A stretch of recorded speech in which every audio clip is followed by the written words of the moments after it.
मैं डॉक्टर इरशाद खानम और आप सभी लोग देख रहे हैं आपकी अपनी यूट्यूब चैनल आइला टॉक्स। आज हम बात करेंगे समुचित सरकार और राज्य सरकार क्या होती है उस विषय में। हालांकि बहुत सारे स्टूडेंट हैं जो ये नहीं जानते हैं कि समुचित सरकार किसे कहते हैं और राज्य सरकार किसे कहते हैं। दोनों ही सरकारों में वह अंतर को नहीं देख पाती है। बहुत सारे जब लॉ की आप बुक्स पढ़ेंगे तो उसमें इन शब्दों का इस्तेमाल किया जाता है कि समुचित सरकार ये करेगी या राज्य सरकार ये करेगी।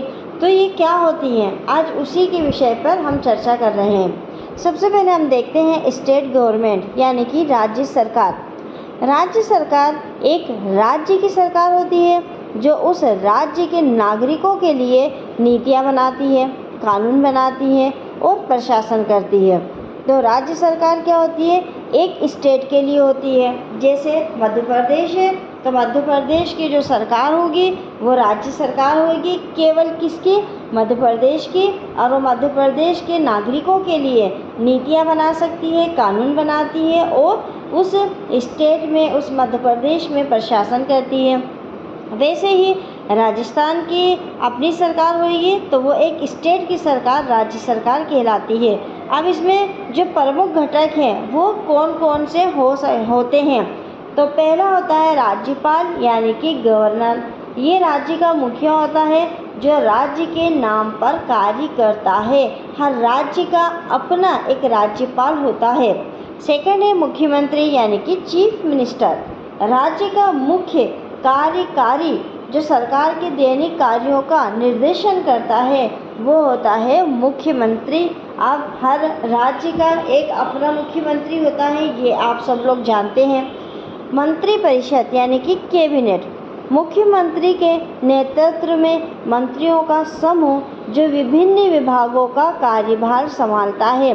मुख्यमंत्री जो है वो सारे मंत्रियों का मुखिया होता है और वो अपने अधीनस्थ मंत्रियों को कार्य को बांट देता है। तो जो उसकी मंत्रियों की एक टीम होती है उसको मंत्रिपरिषद यानी कि कैबिनेट बोलते हैं। और वो मंत्रियों के जिम्मे अलग अलग विभाग दे देता है, क्योंकि सारे काम को एक व्यक्ति नहीं चला सकता, सारे विभागों को एक व्यक्ति नहीं चला सकता है। तो किसी को वन विभाग दे देता है, किसी को जल विभाग दे देता है, किसी को शिक्षा विभाग दे देता है। तो वो विभिन्न विभागों को जो संभालते हैं वो कहलाते हैं मंत्री। अब विधानसभा, लेजिस्लेटिव असेंबली, राज्य के निर्वाचित प्रतिनिधियों का जो समूह जो कानून बनाता है वो कहलाता है विधानसभा। अब राज्य सरकार के कार्य क्या क्या होते हैं।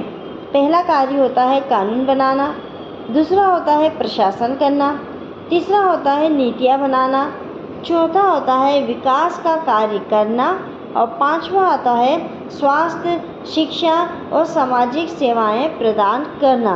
तो ये संपूर्ण चीज़ों को मिलाकर हमारा बन जाता है स्टेट गवर्नमेंट यानी कि राज्य सरकार। अब हम बात करते हैं समुचित सरकार की।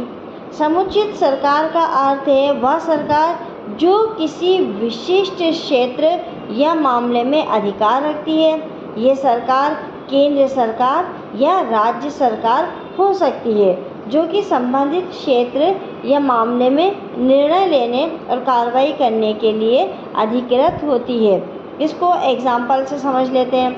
केंद्र सरकार समुचित सरकार होगी यदि मामला राष्ट्रीय सुरक्षा, विदेश नीति या केंद्र शासित प्रदेशों से संबंधित हो। हमने परिभाषा में समुचित सरकार का क्या पढ़ा कि समुचित सरकार वो सरकार होगी जो किसी विशेष क्षेत्र के मामले में अपना अधिकार रखती हो, अपने क्षेत्र को छोड़कर किसी अन्य के क्षेत्र में, कोई विशिष्ट क्षेत्र में। तो अब विशिष्ट क्षेत्र कौन सा हो सकता है, तो हमने एग्जाम्पल में देखा जैसे राष्ट्रीय सुरक्षा का मामला हो, विदेश नीति का मामला हो, केंद्र शासित प्रदेशों से संबंधित कोई मामला हो और इसमें इंटरफेयर कौन करेगा, तो केंद्र सरकार कर सकती है। तो केंद्र सरकार यहाँ पर हो जाएगी समुचित सरकार। राज्य सरकारें भी समुचित सरकार होगी यदि मामला राज्य के भीतर कानून और व्यवस्था, स्वास्थ्य, शिक्षा या अन्य राज्य स्तरीय मुद्दों से संबंधित हो और यहाँ पर अगर उसको कोई नीति बनानी हो तो यहाँ पर राज्य सरकार समुचित सरकार हो जाएगी। तो समुचित सरकार जो है कोई निश्चित सरकार नहीं है, और केंद्रीय सरकार भी बन सकती है और राज्य सरकार भी समुचित सरकार बन सकती है। और एग्जाम्पल देखते हैं, यदि एक व्यक्ति को आतंकवाद के आरोप में गिरफ्तार किया जाता है तो केंद्रीय सरकार समुचित सरकार होगी, क्योंकि वो राष्ट्रीय सुरक्षा से संबंधित मामला है। यदि एक व्यक्ति को राज्य में शराब के अवैध तस्करी के आरोप में गिरफ्तार किया जाता है तो राज्य सरकार समुचित सरकार होगी। क्यों? क्योंकि वह राज्य के भीतर कानून और व्यवस्था से संबंधित मामला है। तो आज हमने विस्तारित रूप से बहुत आसान सरल भाषा में समुचित सरकार और राज्य सरकार को पढ़ा है, समझा है। ये वीडियो आपके लिए उपयोगी होगा ऐसी आशा है। अगर वीडियो आपको पसंद आया हो, आपको समझ में आया हो, आपके डाउट्स को क्लियर करता हो, तो आप हमें कमेंट्स करके ज़रूर बताइएगा। कमेंट्स के साथ साथ लाइक करिए, शेयर करिए। मिलेंगे अगले वीडियो में एक नए विषय के साथ। तब तक के लिए शुक्रिया, धन्यवाद।